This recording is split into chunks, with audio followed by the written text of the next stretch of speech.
রাতের নিস্তব্ধতা ভেঙে ওয়াশিংটনের আকাশে জ্বলে উঠল এক ঝলকানি। হোয়াইট হাউসের দক্ষিণ লনের গাছগুলোর পাতায় বাতাসের শীষ। মনে হচ্ছিল যেন অদৃশ্য কেউ ফিসফিস করছে, এবার কিছু একটা ঘটবে। প্রেসিডেন্ট ডোনাল্ড ট্রাম্পের অফিস কক্ষের ভারী কাঠের দরজা খুলতেই বেরিয়ে এলো এক ঝড়। ফক্স নিউজের মাইক্রোফোনে তিনি বললেন, গাজায় ফিলিস্তিনিদের ফেরার অধিকার নেই। কথাগুলো যেন বিষের ফোঁটা হয়ে ছড়িয়ে পড়ল বৈশ্বিক রাজনীতির নদীতে। টেবিলের উপর ছড়ানো গাজার মানচিত্রে ট্রাম্পের আঙুলের স্পর্শ, লাল মার্কার দিয়ে আঁকা গাজা আজকের জায়গায় প্রজেক্ট রিভিয়েরার স্বপ্ন।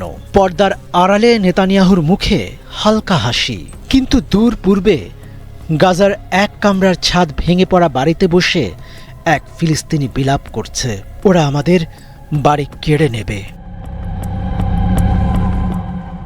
গত 4 ফেব্রুয়ারি ইসরায়েলের প্রধানমন্ত্রী নেতানিয়াহুর সঙ্গে বৈঠকের পর ট্রাম্প ঘোষণা করেছিলেন, গাজায় বসবাসকারী 22 লাখ ফিলিস্তিনিকে অন্যত্র পুনর্বাসিত করা হবে এবং গাজাকে মধ্যপ্রাচ্যের রিভিয়েরা হিসেবে গড়ে তোলা হবে। কিন্তু এবার তিনি স্পষ্ট করে বললেন, ফিলিস্তিনিদের গাজায় ফেরার কোনো অধিকার থাকবে না। না, তাদের ফেরার অধিকার থাকবে না, কারণ তাদের জন্য আরও ভালো আবাসনের ব্যবস্থা করা হবে, ট্রাম্প বলেছেন ফক্স নিউজকে। তিনি আরও যোগ করেছেন, গাজাকে আবার বসবাসযোগ্য করে তুলতে কয়েক বছর সময় লাগবে। ট্রাম্পের এই বক্তব্য তার নিজস্ব কর্মকর্তাদের পূর্ববর্তী বক্তব্যের সঙ্গে সাংঘর্ষিক। তার কর্মকর্তারা আগে বলেছিলেন, ফিলিস্তিনিদের শুধু অস্থায়ীভাবে স্থানান্তর করা হবে, কিন্তু ট্রাম্প এখন বলছেন তাদের জন্য স্থায়ী আবাসনের ব্যবস্থা করা হবে। ট্রাম্প বলেছেন তিনি জর্ডান ও মিশরের সঙ্গে চুক্তি করতে পারেন যাতে তারা ফিলিস্তিনিদের গ্রহণ করে। তিনি বলেন, আমরা জর্ডান ও মিশরকে বছরে কয়েক বিলিয়ন ডলার সাহায্য করি, তারা আমাদের কথা শুনবে। তিনি আরও বলেন, গাজাকে মধ্যপ্রাচ্যের রিভিয়েরা হিসেবে গড়ে তোলার পরিকল্পনা নিয়ে তিনি কাজ করছেন। আমি তাদের জন্য একটি স্থায়ী জায়গা তৈরি করার কথা বলছি, বলেছেন ট্রাম্প। ট্রাম্পের এই বক্তব্যে ফিলিস্তিনিদের মধ্যে ক্ষোভ ছড়িয়ে পড়েছে। ফিলিস্তিনি নেতারা বলেছেন, ট্রাম্পের এই পরিকল্পনা ফিলিস্তিনিদের অধিকারের উপর সরাসরি আঘাত। তারা বলছেন, গাজা ফিলিস্তিনিদের ভূমি এবং তাদের সেখানে ফেরার অধিকার কেউ কেড়ে নিতে পারে না।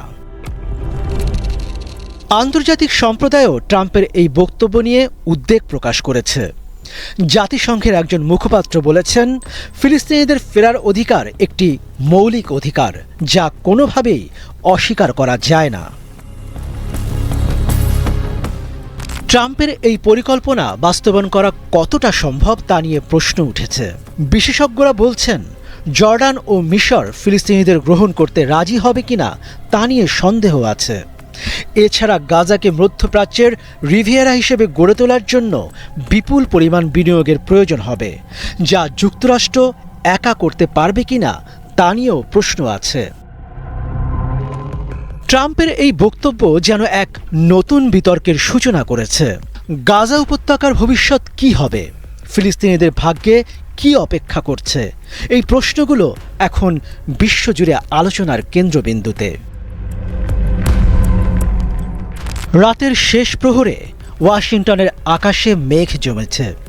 হোয়াইট হাউসের দক্ষিণ লনের বাতাসে এখনও ভাসছে ট্রাম্পের সেই বাক্য, ফেরার অধিকার নেই।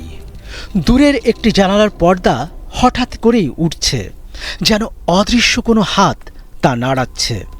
প্রেসিডেন্টের অফিস কক্ষের ল্যাম্পের আলো নিভে গেছে, কিন্তু টেবিলের উপর পড়ে থাকা গাজার মানচিত্রে এখনও আঁকা আছে রিভিয়েরার স্বপ্ন। বাইরে টুইটারের ট্রেডিং টপিকে জ্বলজ্বল করছে হ্যাশট্যাগ গাজা ক্রাইসিস। রামাল্লার এক অন্ধকার ঘরে বসে এক ফিলিস্তিনি যুবক মোবাইলের স্ক্রিনে ট্রাম্পের ভিডিও ক্লিপ দেখছে। তার চোখে ক্ষোভ, হাতের মুঠোয় এক মুঠো মাটি, গাজার মাটি। দূর থেকে ভেসে আসে আজানের সুর। এদিকে কায়রোর প্রেসিডেন্ট প্রাসাদে আল সিসি চুপচাপ বসে আছেন। ট্রাম্পের প্রস্তাবিত চুক্তির ফাইলটি তার টেবিলে খোলা। জানালার বাইরে নীল নীলের অন্ধকারে মিশরের পিরামিডগুলো যেন নীরব সাক্ষী। হঠাৎ করে আকাশে বজ্রপাত, ওয়াশিংটনে বৃষ্টি নামল। ট্রাম্পের ঘোষণা যেন সেই বৃষ্টির মতোই ঝরছে পৃথিবীর রাজনৈতিক মরুভূমিতে। কোনোটা অঙ্কুরিত করবে সংঘাতে, কোনোটা ভাসিয়ে নিয়ে যাবে পুরনো প্রতিশ্রুতিতে। এখনো শেষ নয়, কে যেন ফিসফিস করে বলল অন্ধকারে। গাজার আকাশে এক ঝাঁক পাখি উড়ে যায় অজানা কোনো দিকে।